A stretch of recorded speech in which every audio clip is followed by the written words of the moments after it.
Mon ex m'a envoyé un texto pour me dire que je lui manquais. Je devais la retrouver ce soir-là pour voir ce qu'elle voulait, m'a-t-elle annoncé comme si je devais trouver ça normal.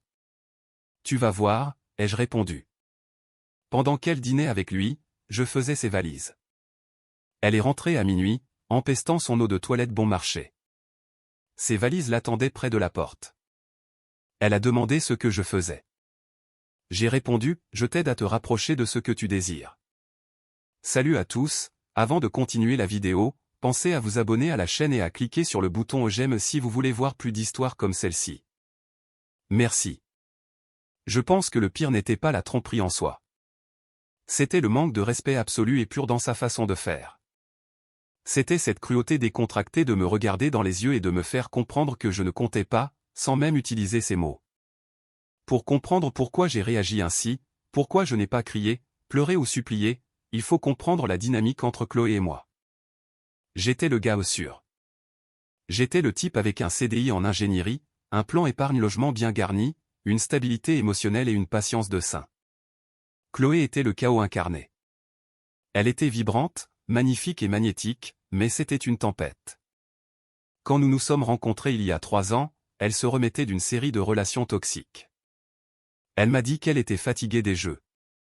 Elle disait vouloir la paix. Je lui ai offert cette paix.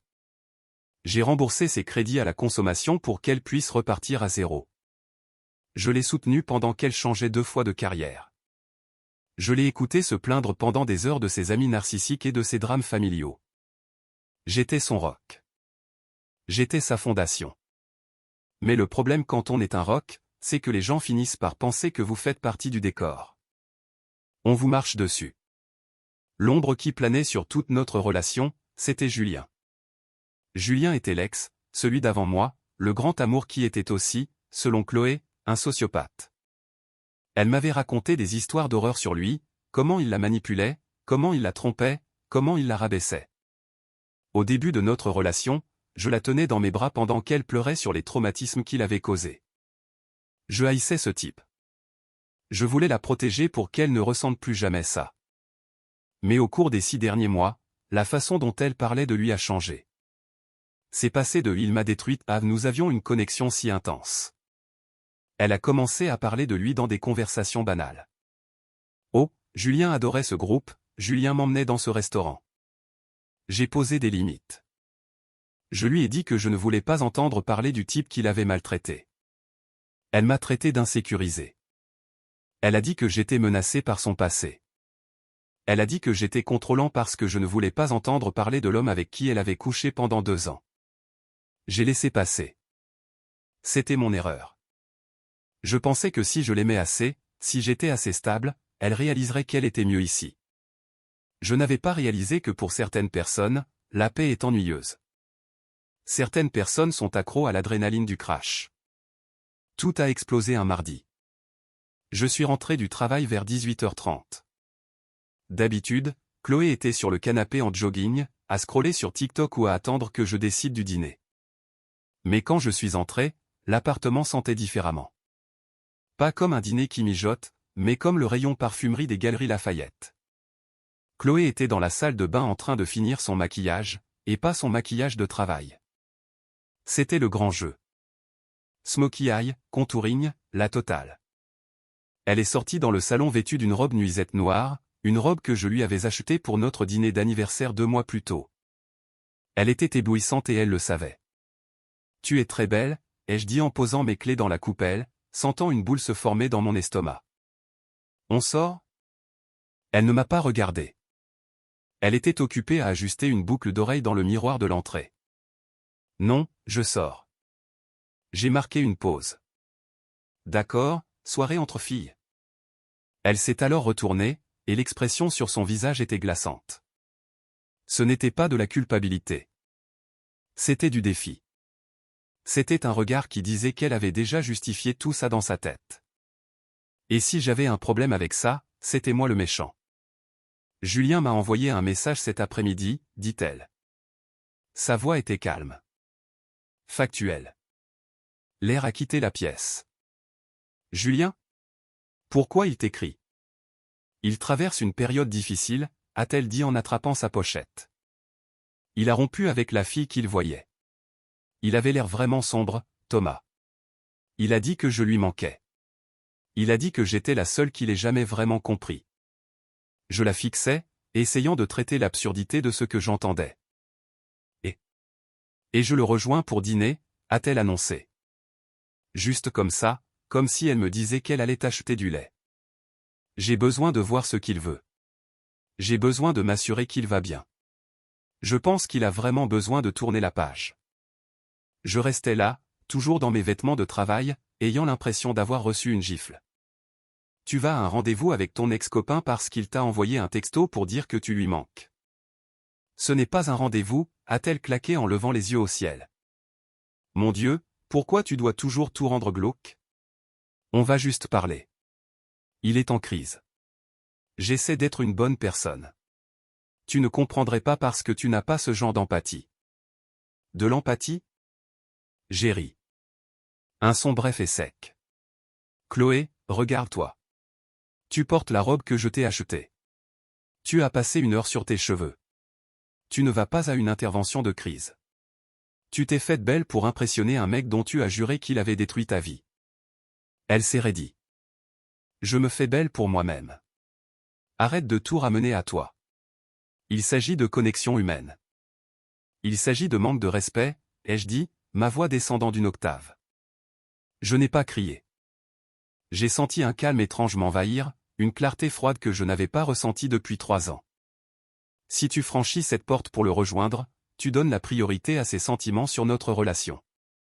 Tu es en train de me dire, là, tout de suite, que sa validation compte plus pour toi que mon respect. Elle a ricané, vérifiant son reflet une dernière fois. Elle a vaporisé du parfum dans son cou. Mon parfum préféré. Tu es dramatique. Tu es tellement peu sûr de toi. C'est pathétique. Honnêtement, je vais dîner. Je rentrerai plus tard. Ne m'attends pas. Elle s'est dirigée vers la porte, ses talons claquant sur le parquet. Le bruit ressemblait à un compte à rebours. Chloé, ai-je dit. Elle s'est arrêtée, la main sur la poignée, regardant par-dessus son épaule avec un soupir agacé. Quoi? Si tu pars pour le retrouver, ai-je dit en la regardant droit dans les yeux, ne t'attends pas à ce que cette porte soit ouverte à ton retour. Elle a ri. C'était un rire moqueur et sincère. Elle a regardé autour de notre appartement, l'appartement dont je payais le loyer, rempli de meubles que j'avais achetés, la vie que j'avais construite pour nous. Elle m'a regardé, moi, le type qui ne lui avait jamais dit non, le type qui avait toujours été là. Elle ne me croyait pas. Elle pensait que j'étais un meuble permanent. Elle pensait qu'elle pouvait me mettre sur pause, aller s'amuser avec le mauvais garçon, et appuyer sur lecture quand elle serait prête à être en sécurité à nouveau. Oh, s'il te plaît, a-t-elle souri avec mépris. Tu ne feras rien du tout. Tu m'aimes trop. Arrête d'essayer de me contrôler. Elle a ouvert la porte. Vas-y, ai-je dit doucement. Tu vas voir. Elle a secoué la tête, a murmuré incroyable, et est sortie. La porte s'est refermée. J'ai entendu la serrure s'enclencher. Je suis resté là dans le silence de l'entrée pendant exactement 10 secondes. J'ai attendu de voir si elle ferait demi-tour. J'ai attendu de voir si elle réaliserait ce qu'elle venait de jeter. J'ai entendu l'ascenseur arriver dans le couloir. Elle était partie. J'ai laissé échapper un souffle que je ne savais pas que je retenais. Je n'ai pas pleuré. Je n'ai pas jeté de vase contre le mur. Je ne lui ai pas envoyé de texto. J'ai regardé l'horloge. Il était 18h45. Tu vas voir, ai-je chuchoté à la pièce vide. Je suis allé dans la chambre, j'ai sorti mes valises du haut du placard, puis j'ai attrapé les siennes. Je n'allais pas juste verrouiller la porte. J'allais l'effacer. Dès que les portes de l'ascenseur se sont refermées dans le couloir, le silence dans l'appartement a changé. Ce n'était pas le silence solitaire que je redoutais quand elle sortait tard avec des amis. C'était le silence d'une bibliothèque ou d'un tombeau. Propre, lourd, définitif. Je n'ai pas tempêté. Je n'ai pas mis de musique énervée à fond. J'ai bougé avec la précision chirurgicale d'un légiste. Je suis allé dans la chambre et j'ai ouvert son côté du dressing. J'ai regardé les rangées de vêtements, dont beaucoup que j'avais payés ou que nous avions achetés ensemble en voyage. J'ai attrapé ses valises, ces modèles rigides hors de prix qu'elle insistait pour avoir pour son esthétique Instagram à l'aéroport, et je les ai ouvertes sur le lit. J'ai commencé à emballer. Je n'ai pas juste jeté les choses en vrac. Je les ai pliées. Je n'allais pas lui donner la satisfaction de prétendre que j'avais abîmé ses affaires dans un accès de rage. Je voulais qu'elle voie que j'avais géré sa sortie avec le même soin que j'avais géré sa vie, minutieusement et sans qu'elle ne lève le petit doigt. D'abord les robes, puis les chaussures. Je suis allé dans la salle de bain et j'ai vidé son côté du meuble vasque, les sérums coûteux, les fers à lisser dont les fils s'en mêlaient partout, les flacons de parfum à moitié vides. J'ai tout balayé dans un sac cabas. En faisant mes bagages, j'ai réalisé quelque chose qui m'a fait m'arrêter un instant, une paire de ses talons à la main. J'ai regardé la pièce sans son désordre, sans sa pile de vêtements sur la chaise, sans son maquillage éparpillé sur la commode. La chambre ressemblait exactement à ma chambre. L'art au mur, c'était le mien. Les meubles, les miens. L'électronique, à moi. Elle n'avait pas construit une vie avec moi.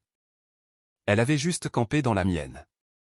Elle était une squatteuse dans mon existence, consommant mes ressources, occupant l'espace et fournissant de l'excitation en échange de la stabilité. Et maintenant, elle était sortie chercher cette excitation auprès du type qui l'avait brisée, tout en supposant que la stabilité l'attendrait sagement quand elle aurait fini. Je suis allé au salon. J'ai débranché l'Apple TV. Je me suis déconnecté de mon Netflix, de mon Canal+, de mon Spotify sur la télé. J'ai changé les mots de passe sur mon téléphone. Puis j'ai ouvert mon ordinateur portable et je me suis connecté à l'interface de notre fournisseur d'accès Internet. J'ai changé le mot de passe du Wi-Fi. Nom du réseau, appartement 4B. Nouveau mot de passe, tu vas voir 123. C'était peut-être mesquin, mais c'était une rupture nécessaire. Je voulais que son téléphone se déconnecte à la seconde où elle entrerait dans l'immeuble. Je voulais que le silence numérique la frappe avant que je ne le fasse. Il m'a fallu 3 heures pour emballer sa vie dans 4 valises et 3 cartons. J'ai tout traîné jusqu'à l'entrée. Je les ai alignés soigneusement juste à côté de la porte d'entrée. On aurait dit un hall d'hôtel. On aurait dit une porte d'embarquement. À 22 heures, l'appartement était nettoyé de toute trace d'elle. J'ai décroché la photo de nous du frigo, une photo prise dans un vignoble près de Bordeaux où elle avait l'air heureuse, et moi j'avais juste l'air heureux qu'elle le soit. Et je l'ai laissé tomber dans la poubelle. Je ne l'ai pas déchiré. Ça ne valait pas l'énergie. Je me suis assis dans mon fauteuil en cuir, celui qu'elle disait toujours être trop masculin, je me suis versé 2 doigts de whisky, et j'ai attendu. Je n'ai pas vérifié sa position sur son téléphone. Je ne lui ai pas envoyé de message pour lui demander quand elle rentrerait. Je suis juste resté assis dans le noir, regardant les lumières de la ville par la fenêtre, ressentant une étrange sensation dans ma poitrine. Ce n'était pas un cœur brisé, c'était du soulagement. L'anxiété de « sera-t-elle heureuse aujourd'hui ? Est-elle fâchée contre moi ? Ai-je dit la mauvaise chose ? » Tout avait disparu. La tumeur avait été retirée. J'attendais juste que l'anesthésie se dissipe. Elle n'est pas rentrée à 22 heures ni à 23 heures. Un dîner implique un repas. Un repas prend 90 minutes, peut-être 2 heures si la conversation est profonde. Elle est rentrée à minuit 45. J'ai entendu le bruit lourd de la porte principale de l'immeuble en bas, puis le bourdonnement léger de l'ascenseur. Je suis resté dans le fauteuil. Je n'avais allumé aucune lumière dans l'appartement. La seule illumination venait des lampadaires extérieurs filtrant à travers les voilages. J'ai entendu la clé gratter contre la serrure. Elle a tâtonné. Elle était maladroite. La porte s'est ouverte, déversant la lumière crue du couloir dans l'entrée sombre. « Ro, pourquoi il fait si noir ici ?» a-t-elle annoncé, sa voix trop forte, trop vive. C'était la voix de quelqu'un qui prétend que tout est normal, essayant d'écraser la réalité avec une gaieté forcée. Elle est entrée et a immédiatement trébuché sur la plus grande valise. Aïe! C'est quoi ce bordel? Elle a titubé, se rattrapant au mur. Elle a donné un coup de pied dans le sac. C'est quoi toutes ces merdes près de la porte? T'as commandé quelque chose? Elle a actionné l'interrupteur. L'entrée a été inondée de lumière. Elle a cligné des yeux, plissant le regard. Elle a regardé en bas. Elle a vu les autocollants familiers sur les bagages rigides. Elle a vu les sacs cabas avec ses produits de toilette qui dépassaient. Elle a vu les cartons. Elle s'est figée. Je me suis levé du fauteuil. J'ai marché lentement hors de l'ombre du salon vers la lumière du couloir. Tu es encore debout, a-t-elle dit. La gaieté a vacillé, remplacée par une lueur de confusion. Pourquoi mes sacs sont faits? Je n'ai pas répondu tout de suite. Je me suis approché d'elle. Je me suis arrêté à environ 1 mètre. L'odeur m'a frappé instantanément. Ce n'était pas subtil. C'était un nuage. C'était un mélange de vin rance, de sueur et de lui. C'était une eau de Cologne musquée et agressive, quelque chose de bon marché, comme du axe mélangé à du désespoir. C'était sur ses vêtements. C'était dans ses cheveux. Elle avait l'air débraillée. Son rouge à lèvres était parti, sauf une bavure au coin de sa bouche. Ses cheveux, qui étaient parfaitement lisses quand elle était partie, étaient frisottés et emmêlés au niveau de la nuque. Sa robe était froissée autour des hanches. Elle n'était pas juste allée dîner. Elle s'était vautrée en lui.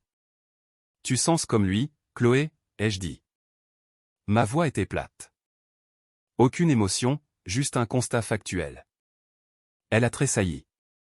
Sa main est allée instinctivement à son cou, couvrant un endroit que je n'avais même pas encore regardé. Ne sois pas dégoûtant. On est juste. On est allé dans un bar après le dîner. C'était bondé. Les gens fumaient. Un bar bondé un mardi soir, ai-je dit. Où tu es resté 6 heures. On avait beaucoup de choses à se dire, a-t-elle claqué, la colère défensive montant instantanément. Il était suicidaire, Thomas. J'ai dû le calmer. J'étais une bonne amie. Putain, tu es tellement paranoïaque. Je rentre épuisé par cette charge émotionnelle et je trouve ça. Elle a gesticulé sauvagement vers les valises. C'est quoi ça? Tu essaies de me punir? Elle a essayé de passer outre les sacs pour entrer plus loin dans l'appartement. Je me suis mis en travers de son chemin. Je ne l'ai pas touché. J'ai juste occupé l'espace. Tu ne rentres pas, Chloé. Elle a ri. Un son aigu et nerveux. Pardon? J'habite ici. Plus maintenant. Ton nom n'est pas sur le bail. Tu n'as jamais payé un centime de loyer. Et depuis environ 3 heures, tu ne vis plus ici. Son visage s'est tordu. Tu me mets à la porte parce que j'ai dîné avec un vieil ami? Tu es malade. C'est de l'abus. Tu ne peux pas juste me jeter à la rue à 1 heure du matin. Je t'avais prévenu, ai-je dit calmement. Je t'ai dit exactement ce qui se passerait. J'ai dit que si tu franchissais cette porte pour lui donner la priorité, la porte ne s'ouvrirait pas à ton retour. Je croyais que tu bluffais, a-t-elle crié. Parce que qui fait ça? Qui jette une relation de 3 ans pour un seul dîner? Toi, ai-je répondu. Tu l'as jetée à la seconde où tu as mis cette robe. Tu l'as jetée quand tu as ignoré mes limites. Et tu l'as définitivement jetée quand tu l'as laissé s'approcher assez près pour laisser son odeur partout sur toi. On n'a rien fait, a-t-elle menti. Elle m'a regardé droit dans les yeux. Le mensonge venait aussi facilement que la respiration. On a juste parlé. Il ne s'est rien passé. Je l'ai regardé, vraiment regardé, et j'ai réalisé que je me fichais de savoir s'ils avaient couché ensemble ou non. La trahison, c'était le choix. L'acte n'était qu'un détail.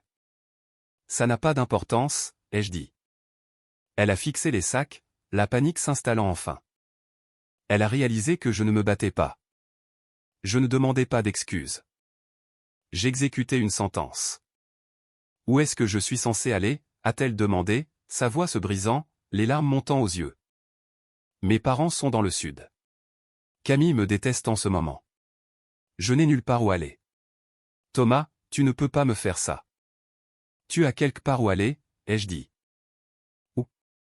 J'ai regardé les valises, puis je l'ai regardée elle. Tu as passé 6 heures avec lui. Tu as priorisé ses sentiments. Tu voulais voir ce qu'il voulait. J'ai tendu le bras derrière elle, ouvert la porte d'entrée en grand et je l'ai maintenue ouverte. Je t'aide à te rapprocher de ce que tu désires. Elle est restée là, la bouche ouverte, le choc la paralysant. Julien, ai-je clarifié. Va chez Julien. S'il a tellement besoin de toi, il a sûrement une place pour toi dormir. Il vit dans un studio, a-t-elle chuchoté, la réalité s'abattant sur elle. Il ne peut pas m'héberger. Ce n'est pas mon problème, ai-je dit. J'ai saisi la poignée de la valise la plus proche et je l'ai fait rouler dans le couloir. Puis la suivante, puis les cartons. Je les ai empilés près de l'ascenseur. Thomas, s'il te plaît. Elle pleurait maintenant, agrippant mon bras. Je suis désolé. Je n'aurais pas dû y aller. Je vais le bloquer. Laisse-moi juste rentrer. Parlons de ça demain matin. J'ai doucement retiré sa main de mon bras comme si c'était une peluche. Il n'y a pas de demain matin pour nous, Chloé. J'ai pointé le couloir du doigt. Elle m'a regardé, attendant que je craque, attendant que le mec gentil refasse surface et la sauve des conséquences de ses propres actions. Elle attendait que je cède. Je n'ai pas scié. Elle a laissé échapper un sanglot de pure frustration et a tapé du pied en allant dans le couloir, attrapant son sac à main. Tu vas regretter ça. Tu vas te réveiller demain et réaliser que tu as jeté la meilleure chose qui te soit jamais arrivée. Et ne pense pas que tu pourras revenir en rampant quand tu seras seul. Adieu, Chloé, ai-je dit. J'ai reculé à l'intérieur. J'ai fermé la porte. J'ai tourné le verrou. J'ai écouté. Je l'ai entendu frapper à la porte pendant environ 5 minutes. Je l'ai entendu crier mon nom. Puis j'ai entendu son téléphone sonner, remarquant probablement que le Wi-Fi avait disparu. Puis le silence. Puis le bruit des roulettes de valises roulant vers l'ascenseur. Je suis retourné au fauteuil, j'ai repris mon whisky et je l'ai fini. C'était le meilleur verre que j'ai jamais bu. Je me suis réveillé le lendemain matin à 7 heures sans réveil. La lumière du soleil frappait le parquet là où se trouvait son étagère à chaussures. Pour la première fois en 3 ans, je ne me suis pas réveillé en me demandant de quelle humeur elle serait. Je ne me suis pas réveillé en marchant sur des œufs. J'ai fait du café. Je me suis assis sur le balcon. C'était la tasse de café la plus chère que j'ai jamais goûtée car elle m'avait coûté une relation de 3 ans, mais elle valait chaque centime. Les retombées ont commencé vers midi. D'abord le texto de sa part. Des pavés de texte. Je n'arrive pas à croire que tu aies fait ça. Je suis à l'hôtel. Tu dois m'envoyer de l'argent pour la chambre. Décroche, Thomas. On doit parler comme des adultes. Je n'ai pas lu au-delà des aperçus. Bloqué. Puis sont venus les appels de numéros inconnus. Messagerie directe. Puis sont venus ces toutous, nos amis communs, ou plutôt ces amis que j'avais tolérés. Camille m'a appelé au travail. Thomas, Chloé est hystérique. Elle dit que tu l'as mise à la rue au milieu de la nuit. C'est vraiment dangereux. Tu dois la laisser venir récupérer le reste de ses affaires. Elle a toutes ses affaires, ai-je dit calmement. Et elle n'était pas à la rue. Elle était avec Julien. Elle m'a dit qu'il était le seul à la comprendre, donc j'ai supposé qu'elle serait le plus en sécurité avec lui. Ce n'est pas la question, a argumenté Camille. Elle pleure. Elle dit qu'elle a fait une erreur. Laisse-la juste rentrer à la maison. Elle est chez elle, ai-je dit. Là où elle choisit d'être, c'est chez elle. Ce n'est juste plus ici. J'ai bloqué Camille. J'ai bloqué les autres. J'ai réalisé que je n'avais pas seulement besoin de rompre avec Chloé. J'avais besoin d'amputer tout le membre infecté de notre cercle social. Au cours des mois suivants, ma vie a subi une mise à jour silencieuse mais agressive. Sans les dépenses impulsives de Chloé, mon compte épargne a explosé. Je n'achetais plus de cadeaux d'excuses ni ne finançais ses voyages l'esthétique. J'ai pris cet argent et je l'ai investi en moi. Je me suis inscrit dans une salle de sport haut de gamme. J'ai renouvelé ma garde-robe. J'ai commencé à faire du consulting à côté. J'avais l'impression d'avoir conduit avec le frein à main serré pendant des années. Et soudain, je l'avais relâché. J'accélérais grâce aux quelques véritables amis que j'avais gardés. Les rumeurs ont fini par me parvenir concernant Chloé. Le karma ne l'a pas frappée comme un éclair. Il l'a frappée comme un brouillard lent et suffocant. Elle était bien allée chez Julien ce soir-là. Et tout comme je l'avais prédit, le fantasme est entré en collision violente avec la réalité. Julien n'était pas une âme torturée qui avait besoin d'être sauvée. C'était un barman de 34 ans qui vivait dans un studio avec un matelas par terre et un sérieux problème de toxicomanie. L'étincelle qu'elle ressentait par SMS est morte au moment où elle a dû partager une salle de bain avec lui. En 2 semaines, le récit a changé. Elle a commencé à poster des citations tristes et vagues dans ses stories Instagram, que j'ai regardées depuis un faux compte une fois juste pour confirmer avant de ne plus jamais regarder. Des citations sur les narcissiques et les vampires émotionnels. Elle s'est fait virer de son travail un mois plus tard. Apparemment, elle apportait ses drames au bureau, pleurant dans la salle de pause et ratant les délais. Julien l'a mise dehors 6 semaines après son emménagement. Il a trouvé quelqu'un d'autre, une étudiante de 21 ans qui demandait moins d'entretien. Chloé s'est retrouvée à dormir sur des canapés à droite et à gauche. Elle avait brûlé les ponts avec moi. Elle s'était aliénée ses parents il y a des années. Elle flottait, sans attache, réalisant que la stabilité ennuyeuse que je fournissais était en fait la seule chose qui maintenait sa vie en place. Elle a essayé de m'envoyer un email vers le 4e mois. Objet, mon meilleur ami me manque. Corps du message, je sais que j'ai merdé. J'étais confuse. Julien m'a manipulé. Il a utilisé ma vulnérabilité contre moi. Je réalise maintenant que ce qu'on avait été réel. Est-ce qu'on peut juste prendre un café? Je veux juste entendre ta voix. J'ai mis l'email à la corbeille. Je n'ai pas ressenti de colère. Je n'ai pas ressenti de désir de vengeance. Je n'ai rien ressenti.